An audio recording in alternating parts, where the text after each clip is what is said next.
Hey, what's going on? You know who it is. You know what it is. All right, you guys, coming off a sensational victory.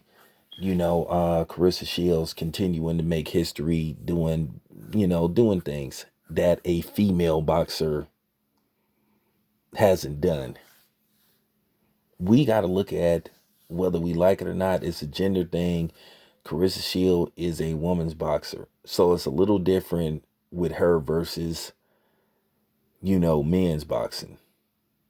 Because at the end of the day, we already know that women's boxing is nowhere near where men's boxing is. It basically started to gain light over the last, really 25 years, 25, 30 years. So let's not fake the funk and make it look like, what Carissa Shields doing compared to somebody like Vasil Lomachenko is the same when clearly it isn't. Okay. It's a gender thing, it's a money thing, it's a popularity thing. So we need to stop that. Now, as far as Cecilia Braekhus go, now everybody is talking about that fight should happen, and it's a fight that people want to see. I'm gonna be a realist. That fight probably isn't going to happen because at the end of the day, you're talking about weight. They just, as far as weight goes, that's going to be the biggest problem. What would be a comfortable weight for Carissa Shields? What would be a comfortable weight for Cecilia? Both of them would have to give up a substantial amount of weight for this fight to happen.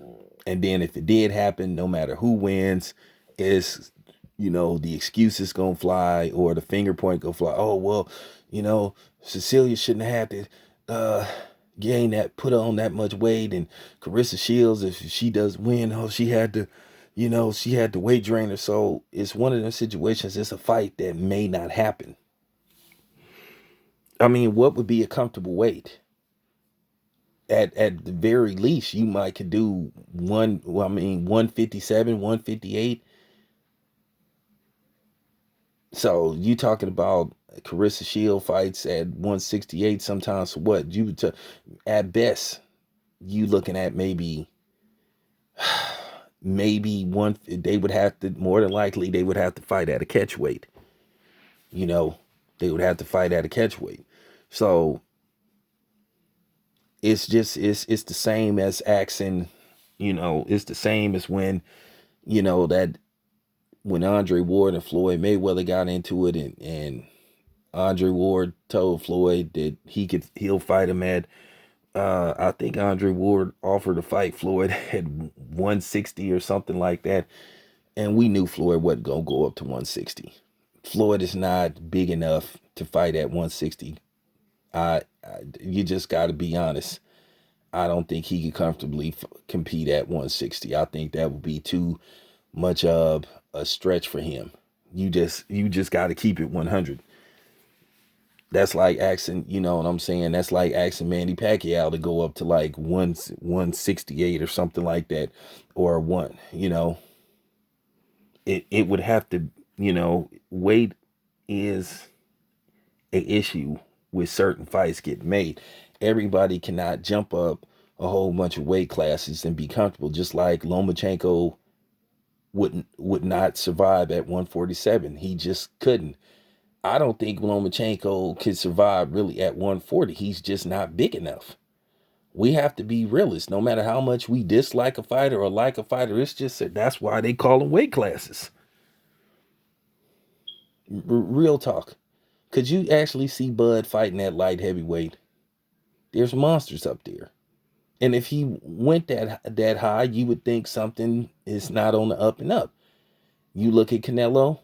This is why some people think something ain't right about him. But then again, he's already been caught, with the mystery meat scandal. So that's the thing. It's always going to come down to weight. People fail to put in these little things, these little stipulations, these little pluses and minuses when it comes to talking about these things. That's why they call them weight classes. Because if that's the case, if weight wasn't a big deal, then hey, Dan Canelo should just go fight Deontay Wilder, right? Well, we know how that would turn out. I mean, Canelo's head would literally fly off his body if he fought Deontay Wilder, and it don't matter how much mystery meat he ate, he would not survive. That's why they call it weight classes.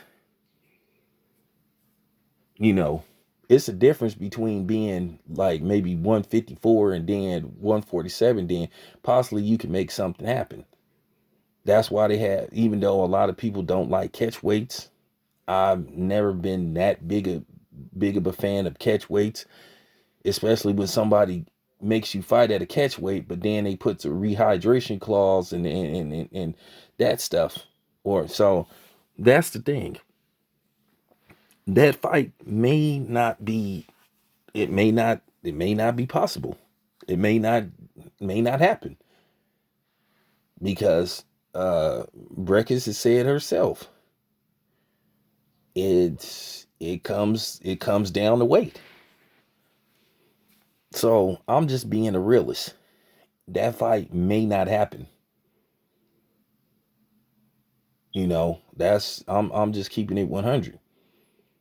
You know, the same way we talk about certain fights being made because of weight issues, we got to do the same thing with the women. Like I said, it's a reason why they have weight classes. Because if they didn't have weight classes, then Chocolatito should be fighting Terrence Crawford, right? And we all know that Terrence Crawford is too big for Chocolatito.